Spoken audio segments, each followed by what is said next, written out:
Hey everyone, Becca here with another ZoomNotes tutorial. In this one today, I'm going to go over the shape tool, or I refer to it as a shape tool. I think they actually officially call it a polygon tool in the manual, but I usually call it a shape tool. If it's not on your bar, mine generally looks like this circle here at the top. I have noticed if you have it on your bar on the left-hand side, it will change shapes depending on whatever the last shape you chose was. So it may not look like an oval if you have it on the left. But if it's on the top here, it doesn't seem to matter if I change these shapes around. It always shows up as an oval. So something a little quirky there. I'm not sure why that happens, but something I've noticed when I had it over there on the left. I will take this one back off my bar. This one. Okay, so I'm going to go ahead and open up the shape tool here.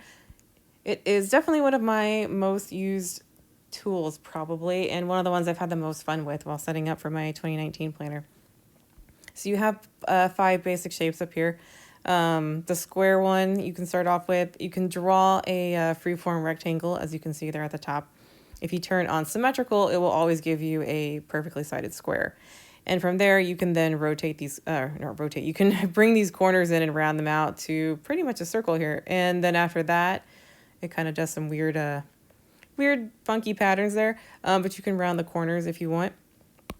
Next one over is very similar to the rectangle. It can be a circle, perfect circle, if you leave it on symmetrical, and a free form kind of oval shape if you turn that off. Next one you have over here, it looks like a pentagon, but you can actually, do I actually have that set to 100? I guess it's trying to render 100 different sides there. I'm not sure how big it can actually go. But you can definitely put it down to some more reasonable ones, and you can get those. I'm sure at 100 it was probably trying to, but it pretty much looks round at that point. So you can get a couple of different shapes here by changing the number of sides. Same thing with the star tool. You can have a very basic star. You can actually even move it down, I think, to 4. But you can also get some pretty fun stuff. I think I just switched it. You can also get some pretty fun stuff out of it by putting this one up really high. Nope, didn't hit enter. Yep. So you can see, you can get some pretty fun little zigzag patterns there if you put that one up really high. So that one's kind of neat. And then this last one here is a diamond tool, similar to the first tool. First two, if you keep it like that, it's a free form, kind of elongated one. If you turn on symmetrical, it ends up being a perfect square that's rotated. So your other options here are your fill settings down here. And if you leave it on border only, the border color shows up here right below it.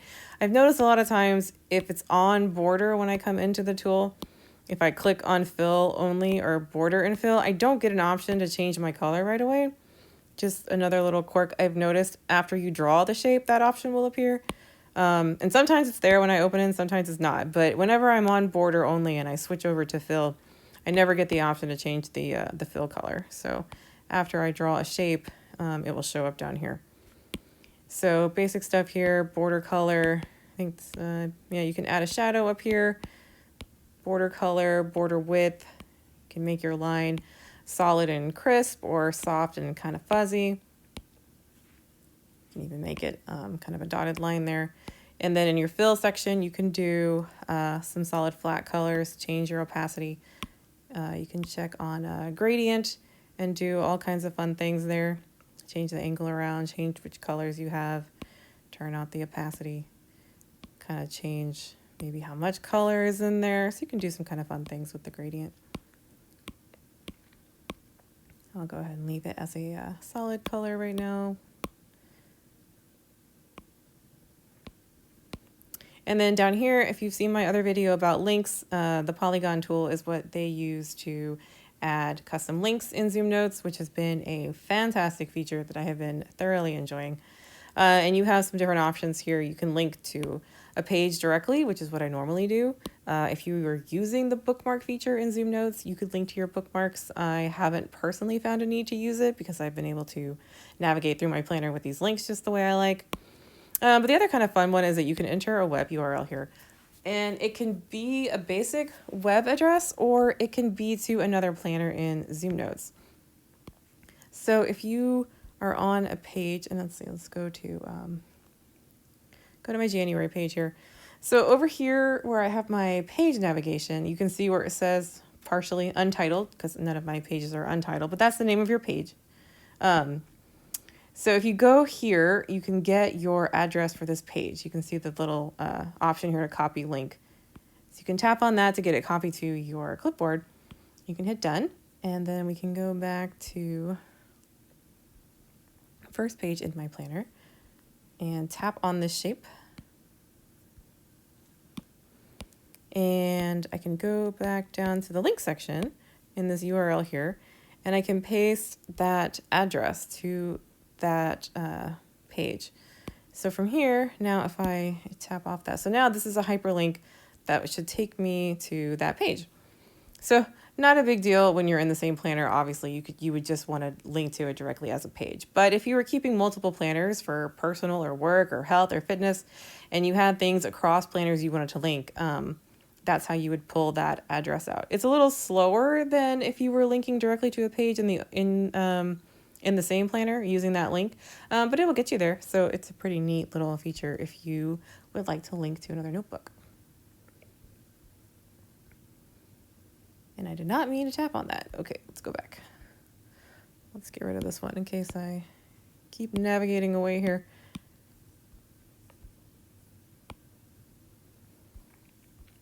Okay, so then after that, your options for linking here, you can have it animate over or direct. I usually leave it at direct.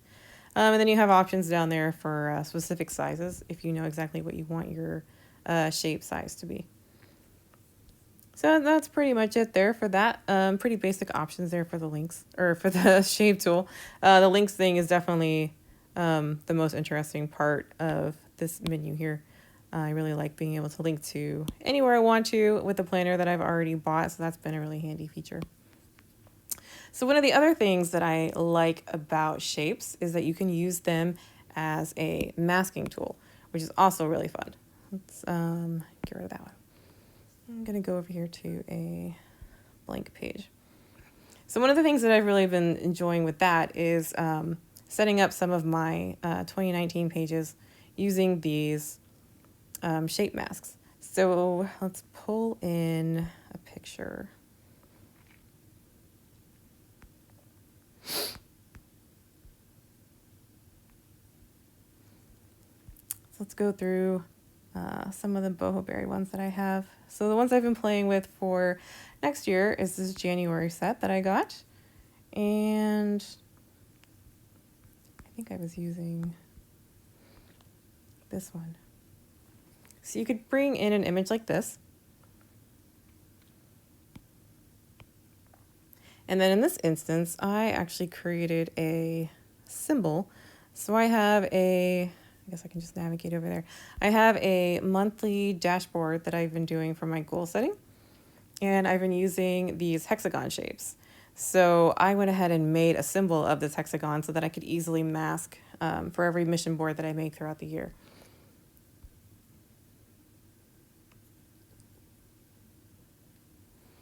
So if I go to my symbol tool, I go into my monthly layout tools, you can see I have my hexagon here that I'm using for my mission board, and I can put that down on the page here.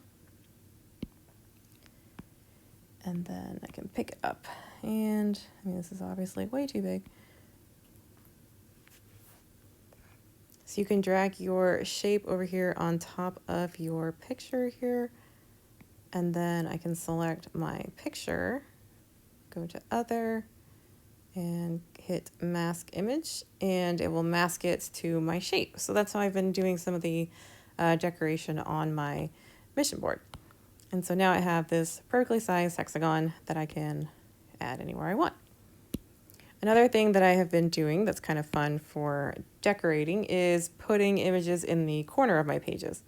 So let me bring in another one of these pictures.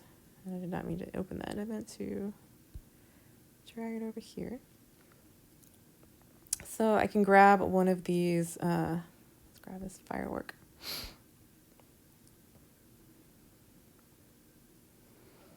So I can kind of get it down to maybe the size that I want it maybe a little bigger if I want it to be in that corner. And then I have been drawing out a square, which I would want to be just border only for now. And I've been getting it kind of how much of this I would want. It's maybe about like that. And then you can put it over here. And I will zoom in up here in this corner. Oop. And then I just kind of line it up with the side and the top of my page.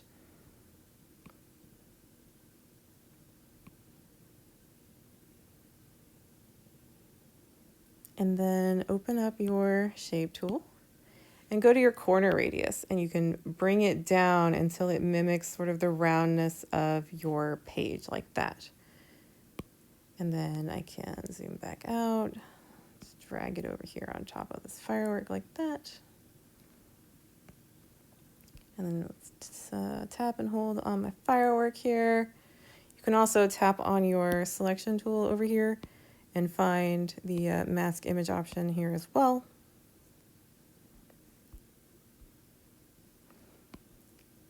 And then now I have a little firework here.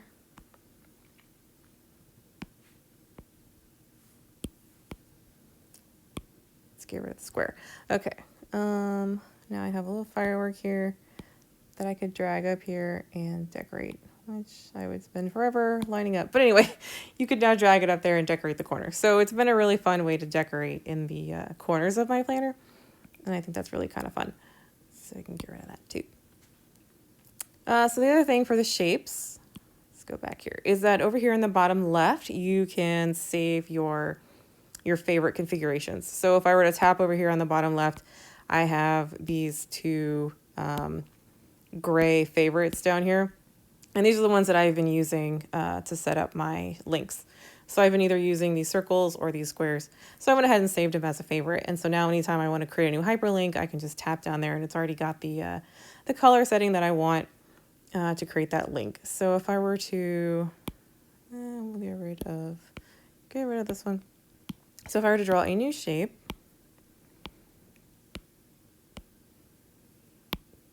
let's give it a dark border, a bright border here that you can see. And to give it a fill.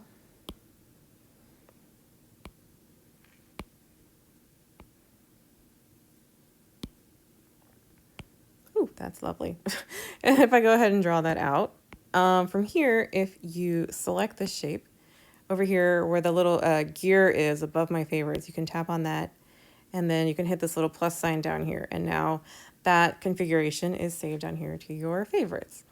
Similar to the other favorites in here, you can tap on the little groups button up there and you could create multiple groups. If you are saving a whole bunch of favorites into some sort of logical category, you could go ahead and create groups and put them in there.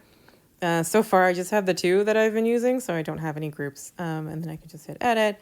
I can get rid of this pretty hideous looking shape here because I don't think I would ever use that. Let's just get rid of that. So let's see. I think that's pretty much it. If I go into my 2019 planner here, you can see I keep all my links on their own layer that I keep turned off of the visibility settings, so I can't see them. But if I were to turn that on, you can see these little links that I've been adding here throughout my planner to navigate in between my pages. So if I were to tap on one of these gray circles, it would take me to my food log for that week. And the gray circle on there would toggle back and forth between my food log and my actual work planner for that week. So that's how I navigate in between these two pages.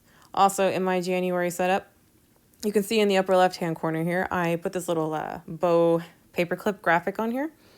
And then I decided to put little words on each part of the bow. So I have my goal tracker and my mood tracker and my gratitude log and my sleep log. And then I put little links over each one of those to take me to different parts of my January setup. So if I were to tap on the goals button, it would take me to my mission board and so forth. So I think the link feature is definitely the number one reason why I switched over to ZoomNotes. But turning the masking has also been really fun with the shape tool as well. So I'll turn my visibility back off. And I think that's pretty much it for covering shapes. Oh, so you can do some fun things with just some basic shapes that I'll go over. Oh, nope. Want to get out of here and go back to my task planner.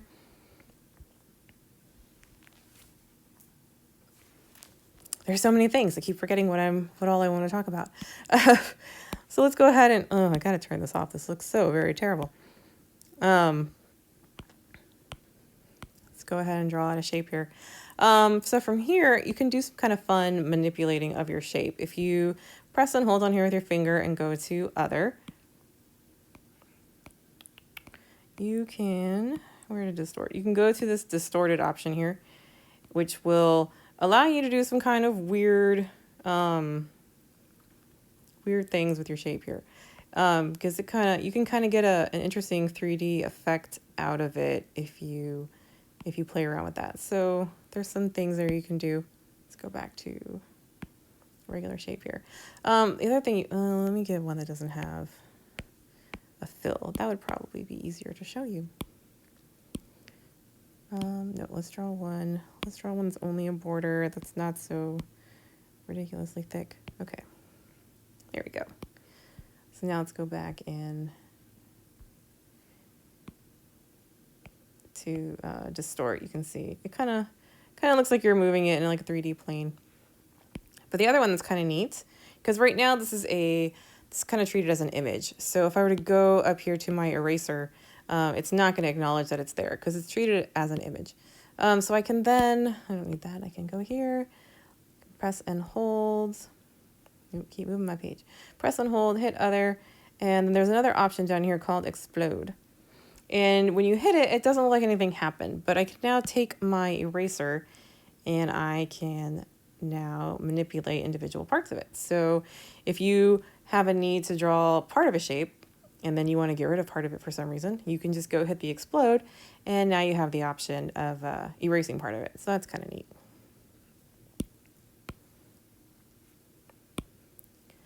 And I guess semi-related to the shape tool, the other one I keep up here at my top bar, this one looks like an arrow, is the line tool, which I use quite frequently. Gives you these perfect straight lines that you can then manipulate. You can also draw another one that will easily snap to it if you, well, it works pretty well if you're zoomed in. So you can easily draw a line and then easily draw a line that will, nope, it isn't snapping to it. Is that the guidelines option? Let's look at that. Selection guideline. Oop, back to my line tool.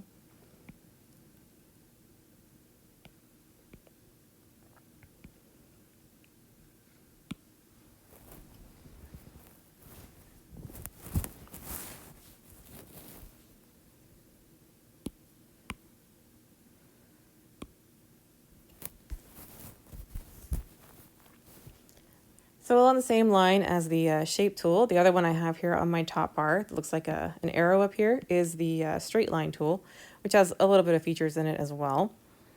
You can set thickness, you can set solid and soft again, line color, opacity, you can make it a dotted line again. It's got some options to add arrows, all kinds of little options there, but it gives you a nice straight line. That little tiny white box here in the middle is a text box.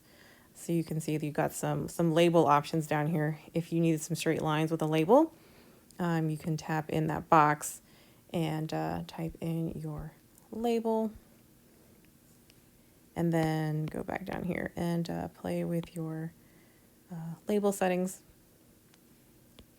It'll have you where you want to put it in relation to the line here in the font and all that.